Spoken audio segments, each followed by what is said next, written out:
ಧಾರವಾಡದಲ್ಲಿ ಹೃದಯಾಘಾತಕ್ಕೆ ಮತ್ತೊಂದು ಸಾವಾಗಿದೆ. ನವಲಗುಂದ ತಾಲೂಕಿನ ಅರೇಕುರಹಟ್ಟಿ ಗ್ರಾಮದ 55 ವರ್ಷದ ಬಸವ್ವ ಕಲ್ಲಪ್ಪ ತಲವಾಯಿ ಎಂಬ ಮಹಿಳೆ ಮೃತಪಟ್ಟಿದ್ದಾರೆ.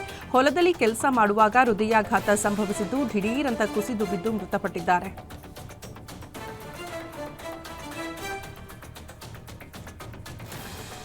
ಮಹಾರಾಷ್ಟ್ರದ ಘಟ್ಟ ಪ್ರದೇಶಗಳಲ್ಲಿ ಭಾರೀ ಮಳೆ ಹಿನ್ನೆಲೆ ಘಟಪ್ರಭಾ ನದಿ ಅಪಾಯದ ಮಟ್ಟ ಮೀರಿ ಹರಿಯುತ್ತಿದ್ದು, ಘಟಪ್ರಭಾ ನದಿಗೆ ಅಡ್ಡಲಾಗಿರುವ ಹಿಡಕಲ್ ಜಲಾಶಯದಿಂದ ನೀರು ಬಿಡುಗಡೆ ಮಾಡಲಾಗಿದೆ.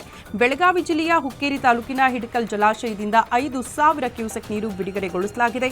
51 ಟಿಎಂಸಿ ಸಾಮರ್ಥ್ಯದ ಜಲಾಶಯ 44 ಟಿಎಂಸಿ ಭರ್ತಿಯಾಗಿದೆ.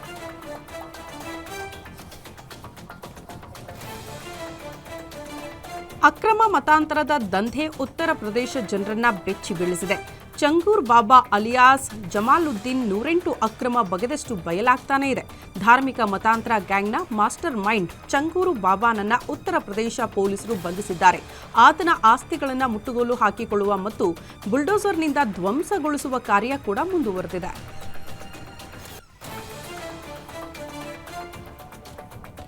ಹಿರಿಯ ಕಾಂಗ್ರೆಸ್ ನಾಯಕ ಶಶಿ ತರೂರ್ ನೆಹರು ಗಾಂಧಿ ಕುಟುಂಬವನ್ನ ನೇರವಾಗಿ ಗುರಿಯಾಗಿಸಿಕೊಂಡು ತುರ್ತು ಪರಿಸ್ಥಿತಿಯ ಅವಧಿಯನ್ನ ಕಟುವಾಗಿ ಟೀಕಿಸುವ ಮೂಲಕ ತಮ್ಮ ಪಕ್ಷದೊಳಗಡೆ ಮತ್ತೊಮ್ಮೆ ವಿವಾದವನ್ನ ಹುಟ್ಟುಹಾಕಿದ್ದಾರೆ.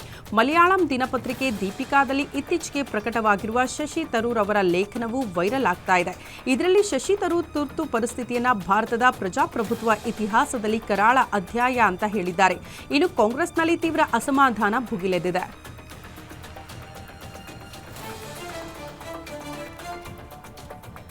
ಪ್ರಧಾನಿ ನರೇಂದ್ರ ಮೋದಿ 5 ದೇಶಗಳ ಪ್ರವಾಸ ಮುಗಿಸಿ ಭಾರತಕ್ಕೆ ಹಿಂದಿರುಗಿದ್ದಾರೆ. 8 ದಿನಗಳ ಪ್ರವಾಸದಲ್ಲಿ ಪ್ರಧಾನಿ ನರೇಂದ್ರ ಮೋದಿ ಅವರು ಘಾನಾ, ಟ್ರಿನಿಡಾಡ್ ಮತ್ತು ಟೊಬ್ಯಾಗೊ, ಅರ್ಜೆಂಟೀನಾ, ಬ್ರೆಜಿಲ್ ಮತ್ತು ನಮಿಬಿಯಾ ಸೇರಿದಂತೆ 5 ದೇಶಗಳಿಗೆ ಭೇಟಿ ಕೊಟ್ಟಿದ್ರು.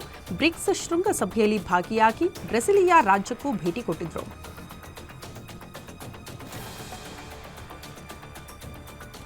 ಯೆಮನ್ನಲ್ಲಿ ಮರಣ ದಂಡನೆಗೆ ಒಳಗಾಗಿರುವ ಕೇರಳದ ನರ್ಸ್ ನಿಮಿಷಾ ಪ್ರಿಯಾ ಪ್ರಕರಣದ ಬಗ್ಗೆ ಭಾರತದಲ್ಲೂ ಕೂಡ ಸಾಕಷ್ಟು ಚರ್ಚೆಗಳು ಆಗ್ತಾನೇ ಇದೆ. ಇದೇ ಜುಲೈ 16ರಂದು ಕೊಲೆ ಪ್ರಕರಣದಲ್ಲಿ ನಿಮಿಷಾ ಪ್ರಿಯಾ ಅವರನ್ನ ಗಲ್ಲಿಗೇರಿಸಲಾಗುತ್ತಿದೆ. ಈ ಪ್ರಕರಣದ ಮಹತ್ವದ ಬೆಳವಣಿಗೆಯೊಂದರಲ್ಲಿ ಕೇರಳದ ನರ್ಸ್ ನಿಮಿಷಾ ಪ್ರಿಯಾ ಅವರನ್ನ ರಕ್ಷಣೆ ಮಾಡುವುದಕ್ಕೆ ರಾಜತಾಂತ್ರಿಕ ಮಾರ್ಗಗಳನ್ನು ಬಳಸುವಂತೆ ಕೇಂದ್ರಕ್ಕೆ ನಿರ್ದೇಶನ ನೀಡಬೇಕು ಅಂತ ಕೋರಿ ಸಲ್ಲಿಕೆಯಾಗಿರುವ ಅರ್ಜಿಯನ್ನ ವಿಚಾರಣೆ ನಡೆಸುವುದಕ್ಕೆ ಸುಪ್ರೀಂ ಕೋರ್ಟ್ ಒಪ್ಪಿಕೊಂಡಿದೆ.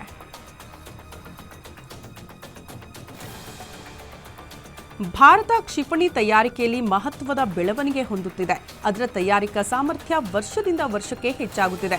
ಮಿಸೈಲ್ ತಯಾರಿಕೆಯ ವೇಗದಲ್ಲಿ ಅಂದರೆ ಪ್ರೊಡಕ್ಷನ್ ಟರ್ನ್ಔಟ್ ಟೈಮ್ನಲ್ಲಿ ಬಹಳ ಇಳಿಕೆಯಾಗಿದೆ. ಈ ಮೊದಲು ಕ್ಷಿಪಣಿ ಅಭಿವೃದ್ಧಿಗೆ 10 ರಿಂದ 12 ವರ್ಷ ಆಗ್ತಾ ಇತ್ತು. ಈಗ ಅದು 2 ರಿಂದ 3 ವರ್ಷದ ಒಳಗಡೆ ಆಗ್ಬಿಡುತ್ತೆ. ಭಾರತೀಯ ಏರೋನಾಟಿಕಲ್ ಸೊಸೈಟಿಯ ಅಧ್ಯಕ್ಷ ಹಾಗೂ DRDOದ ಮಾಜಿ ಅಧ್ಯಕ್ಷರು ಆಗಿರುವ ಜಿ ಸತೀಶ್ ರೆಡ್ಡಿ ಮಾಹಿತಿ ಕೊಟ್ಟಿದ್ದಾರೆ.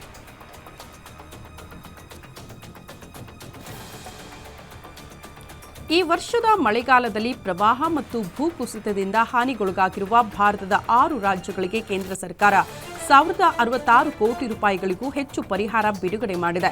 ರಾಜ್ಯ ವಿಪತ್ತು ಪ್ರತಿಕ್ರಿಯೆ ನಿಧಿ ಅಡಿಯಲ್ಲಿ ಕೇಂದ್ರದ ಸರ್ಕಾರದಿಂದ ಈ ಹಣವನ್ನು ಬಿಡುಗಡೆ ಮಾಡಲಾಗಿದೆ.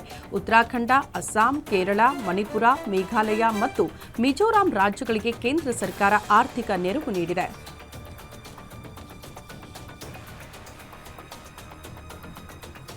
ಗುಜರಾತ್ನ ಗಂಭೀರ ಸೇತುವೆ ಕುಸಿದ ಪರಿಣಾಮ ಸೇತುವೆಯ ಮೇಲೆ ಚಲಿಸುತ್ತಿದ್ದ ವಾಹನಗಳು ಆಯತಪ್ಪಿ ನದಿಗೆ ಬಿದ್ದಿದೆ. ಈ ಘಟನೆಯ ವೇಳೆ ಹಲವಾರು ವಾಹನಗಳು ನೀರಿನಲ್ಲಿ ಮುಳುಗೋಗಿದೆ. ಆ ಸಮಯದಲ್ಲಿ ಮುಳುಗುತ್ತಿರುವ ಕಾರಿನೊಳಗಡೆ ತನ್ನ ಮಗ ಸಿಲುಕಾಕಿಕೊಂಡಿದ್ದಾರೆ ಅಂತ ಅಸಹಾಯಕ ತಾಯಿಯೊಬ್ಬಳು ಸಹಾಯಕ್ಕಾಗಿ ಹತಾಶರಾಗಿ ಬೇಡ್ಕೊಂಡಿದ್ದಾರೆ. ಈ ಹೃದಯ ವಿದ್ರಾವಕ ಘಟನೆಯ ವಿಡಿಯೋ ಸದ್ಯ ಸೋಷಿಯಲ್ ಮೀಡಿಯಾದಲ್ಲಿ ಸಖತ್ತು ವೈರಲ್ ಆಗ್ತಾ ಇದೆ.